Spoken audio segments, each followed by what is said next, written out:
Satyabhama Institute of Science and Technology, Chennai.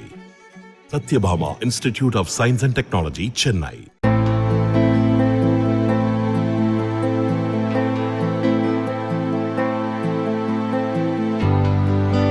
நாற்பது நாட்கள் தாமதமாக தனுஷ்கோடிக்கு ஆயிரக்கணக்கான பிளமிங்கோ பறவைகள் வலசை வந்துள்ளன. ஆண்டுதோறும் டிசம்பர் மாதம் இறுதி முதல் ஜனவரி மாத இறுதி வரை கண்டம் விட்டு கண்டம் தாண்டி உணவு தேடி பறவைகள் வருவது வழக்கம். ஆனால் இந்த முறை காலதாமதமாகவே பறவைகள் வரத் தொடங்கின. கடல் மாசுபாடு மற்றும் கடல் நீரின் தரம் குறைவதே இதற்கு காரணம் என்று பறவைகள் ஆர்வலர் தெரிவித்துள்ளார்.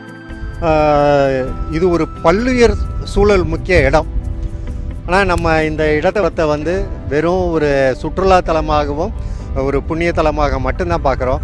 ஆனால் எண்ணற்ற ஆயிரம் பல்லுயிர்களுக்கு இது ஒரு வாழ்வாதாரமாக இருக்கக்கூடிய ஒரு பகுதி. அதனால் மனிதர்களை தாண்டி இந்த பல்லுயிர்களும் இந்த பகுதியில் நிலைத்திருந்தால் தான் கடலில் பொறுத்த வரைக்கும் மீன் வளம் எல்லாமே நல்லா இருக்கும். மீனவர் வாழ்க்கையும் நல்லா இருக்கிறதுக்கு இந்த கடல் பகுதி ஒரு சிறப்பான சுகாதாரத்தோட எந்த கழிவுகளும் கலக்காமல் பாதுகாக்கணும்.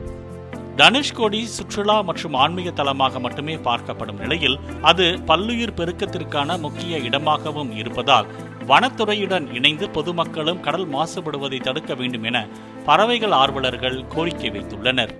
Satyabhama Institute of Science and Technology, Chennai. Satyabhama Institute of Science and Technology, Chennai.